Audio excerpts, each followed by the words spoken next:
Hey there, it's Nats. Today's topic that I'd love for us to explore is emotional resilience. Now, in a world that's always throwing challenges at us, being emotionally resilient isn't just a nice bonus. It's absolutely crucial for our well-being and our relationships. So let's get into what emotional resilience really means and how you can build it up in your own life. So emotional resilience is all about being able to bounce back from setbacks, adapt to tough situations, and stay grounded when things get stressful or difficult. It's not about never feeling upset or anxious. Everyone experiences these feelings. The key is learning how to deal with them, understand them, and respond to them in a healthy and constructive way. We all face challenges, whether it's a rough day at work, a fight with someone close to us, or a personal loss. Emotional resilience enables us to face these challenges head on without getting stuck or overwhelmed by them. It gives us the strength to work through our emotions instead of letting them control us. And that's where real growth happens. So how do we build up this emotional resilience? It's not something you're born with. It's something you develop over time through practice and attention. So let's dive into 3 practices that can help you build up your emotional resilience in your day-to-day life. So practice number 1, get to know yourself better.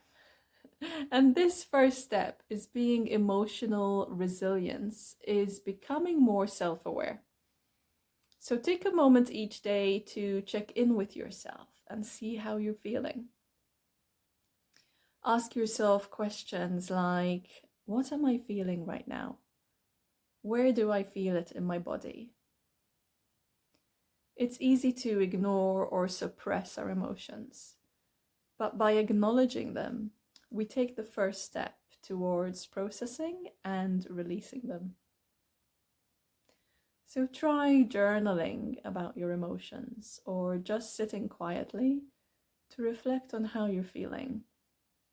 And this helps you become more emotionally literate so you can understand your emotions better and respond to them with kindness instead of reacting impulsively.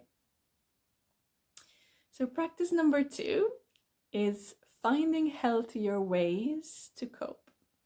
So the second practice is all about developing healthy coping mechanisms.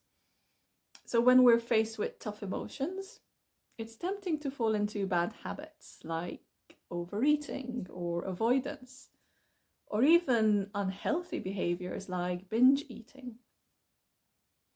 And instead try to find coping strategies that actually support your well-being, like taking deep breaths, going for a walk in nature, or talking to a trusted friend. And these simple practices help you reset, refocus, and regain your sense of balance. Remember, coping doesn't mean avoiding emotions. It means creating a safe space to feel them without being overwhelmed. And practice number 3 is building a support system. So the third key to emotional resilience is having a strong support system. We're not meant to go through life's challenges alone. So having supportive friends, family, or even a therapist can make a huge difference. So don't be afraid to reach out when you're struggling. Asking for help is a sign of strength, not weakness. And remember, resilience isn't about toughing it out on your own. It's about knowing when to lean on others, when to seek guidance, and when to allow yourself to be vulnerable. And by building a solid support system, You create a safety net that helps you bounce back quicker and stronger. Building emotional resilience is a journey and not a destination. It takes time, patience, and practice. But the more you work on it, the stronger you'll become. You'll notice that challenges don't shake you as much. You'll be able to stay more grounded and centered, and your relationships will become richer and more authentic as a result. So I encourage you to start practicing these steps today. Get to know yourself better, find healthy ways to cope, and build up your support system.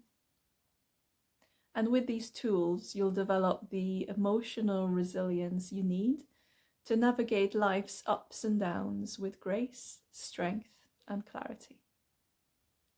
So thank you for joining me today. I'm here to support you on your journey to greater emotional resilience and well-being.